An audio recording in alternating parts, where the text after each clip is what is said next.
Hello दोस्तों, ठीक है। इसके पहले हम प्रश्नावली 1 के सी के पहला वीडियो बनाए थे, ठीक है। आज दूसरा वीडियो बना रहे हैं। देखिए, अगर आपको वीडियो हमारा पसंद आए तो प्लीज़ वीडियो को लाइक एंड सब्सक्राइब कर दीजिए, ठीक है। चलते हैं हम अपने सवाल पे।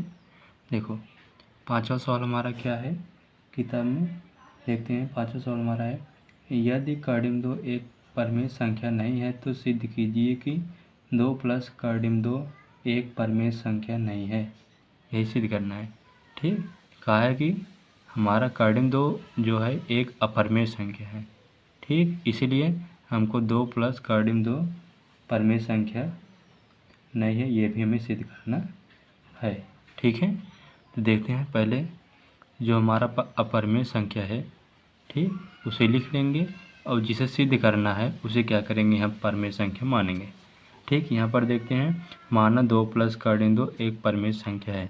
2 प्लस कार्डिन 2 क्या किए, परमेय संख्या मान लिए हैं, जिसे P/Q के रूप में लिखा जा सकता है, ठीक है दोस्तों। इतना समझ में आया।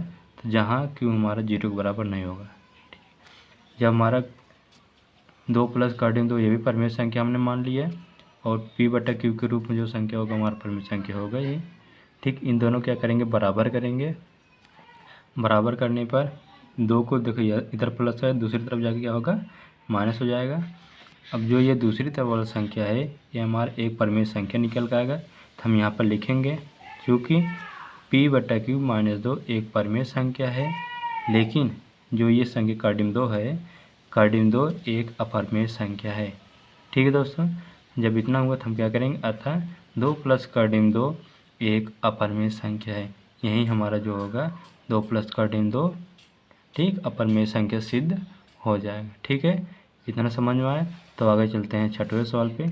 छठवां सवाल बोला है कि सिद्ध कीजिए कि निम्नलिखित संख्या अपरमेय संख्या है।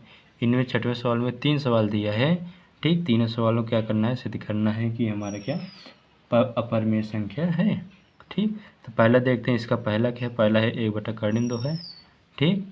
अब ये अपरमेय संख्या है तो इसे क्या करेंगे, परमेय संख्या मान लेंगे।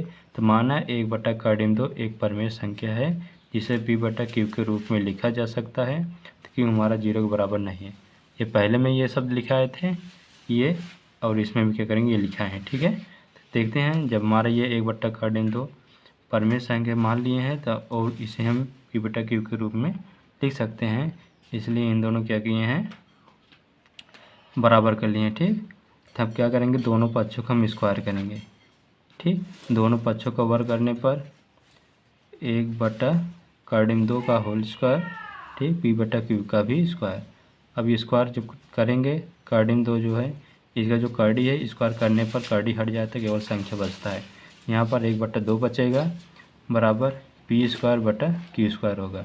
अब Q² को 1 में गुणा करेंगे और 2 को P² में क्या करेंगे, गुणा कर देंगे, ठीक है।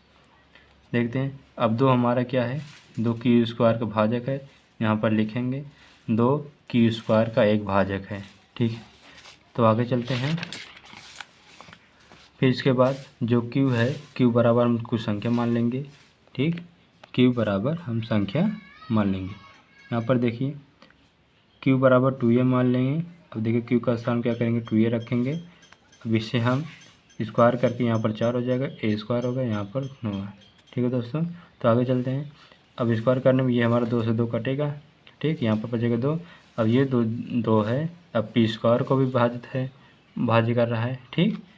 यहाँ पर लिखेंगे 2 P² का एक भाजक है। इतना लिखने पर, चूँकि Q² यहाँ पर 2 Q² एक परमेय संख्या है, और P² भी हमारा क्या है, एक परमेय संख्या है। इतना समझ में आया। तो हम यहाँ पर लिखेंगे कथन में कि यह कथन का हमारा काल्पनिक विरोधाभास है, ठीक। यह कथन का हमारा काल्पनिक विरोधाभास है के कारण प्राप्त हुआ है। यह जो प्राप्त हुआ है हमारा कल्पना के आधार पर, यानी कि गलत विचारों के आधार पर हमारा प्राप्त हुआ है, इसलिए हम कहेंगे अतः 1 कार्डिम 2 एक परमेय संख्या है। यहीं पर हमारा 1 कार्डिम 2 जो है हमारा परमेय संख्या नहीं है, यह सिद्ध हो जाता है। चलते हैं दूसरे, यानी कि छठवें के दूसरे सवाल में देखते हैं क्या कह रहा है। बोला कि इसे को भी हमें अपरिमेय संख्या ही ज्ञात करना है। अपरिमेय संख्या को दिखाना है कि हमारी ये अपरिमेय संख्या है कि नहीं है। ठीक है, तब इसे क्या करेंगे, हम पहले परिमेय संख्या मानेंगे। माना 7 का डिम 5 एक परिमेय संख्या है, इसे P बटा Q के रूप में लिखा जा सकता है। ठीक है दोस्तों, तो यहाँ पर जहाँ जो हमारा Q है, Q को हम क्या करेंगे, 0 के बराबर नहीं लेंगे। अगर 0 के बराबर लेंगे तो हमारा इनफाइनाइट आएगा, इसलिए Q का मान 0 नहीं लिया जाता है। ठीक है, अब ये भी संख्या हमने परिमेय संख्या मान लिया है, और जो P बटा Q के रूप में लिखा जाता है वो भी हमारा परिमेय संख्या है। दोनों क्या करेंगे, एक दूसरे के बराबर कर लेंगे। यहाँ पर 7 हमारे यहाँ पर गुणा कर रहा है, तो दूसरी तरफ जाकर क्या करेगा, Q में गुणा करेगा।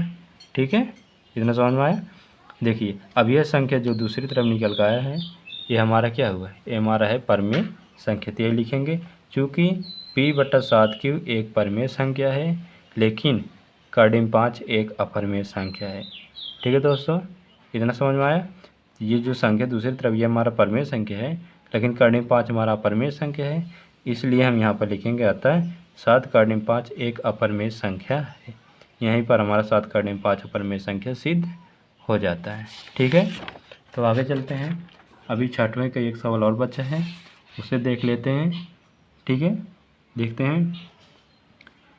इसमें बोला था, देखिए 6 प्लस कार्डिम में 2, 6 प्लस कार्डिम 2 हमें परिमेय संख्या नहीं है, यही सिद्ध करना था।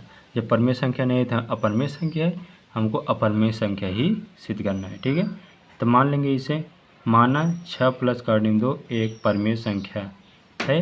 ठीक, जब अपरिमेय संख्या था इसे हम इसलिए क्या माने हैं, परिमेय संख्या माने हैं, जिसे P बटा Q के रूप में लिखा जा सकता है, जहाँ Q हमारा 0 के बराबर नहीं है। ठीक है, अब ये भी हमारा परिमेय संख्या मान लिए हैं, और P बटा Q के रूप में ये भी हमारा क्या है, परिमेय संख्या ही है। तो दोनों बराबर कर लेंगे। अब 6 जो है यहाँ पर जुड़ रहा है, दूसरी तरफ जाके क्या करेगा, घटेगा। तो हम यहाँ पर देखें दूसरी तरफ लेके जाके घटा दिए। ठीक है, अब ये जो दूसरी तरफ हमारा संख्या है राइट हैंड साइड, ये हमारा क्या होगा, ये हमारा परिमेय संख्या होगा, और ये हमारा क्या होगा, अपरिमेय संख्या होगा। यही बात हम क्या करेंगे, यहाँ पर लिखेंगे। चूँकि P बटा Q माइनस 6 एक परिमेय संख्या है, लेकिन कार्डिम 2 एक अपरिमेय संख्या है। ठीक, समझ में आती बात। जब इतना यहाँ पर लिख देंगे तो यहाँ पर कहेंगे इसलिए 6 प्लस कार्डिम 2 एक अपरिमेय संख्या है। यहीं पर हमारा 6वां सवाल के जो 3 सवाल दिए गए थे वो हमारा पूरा हुआ। ठीक है, तो इसके लिए आगे चलते हैं।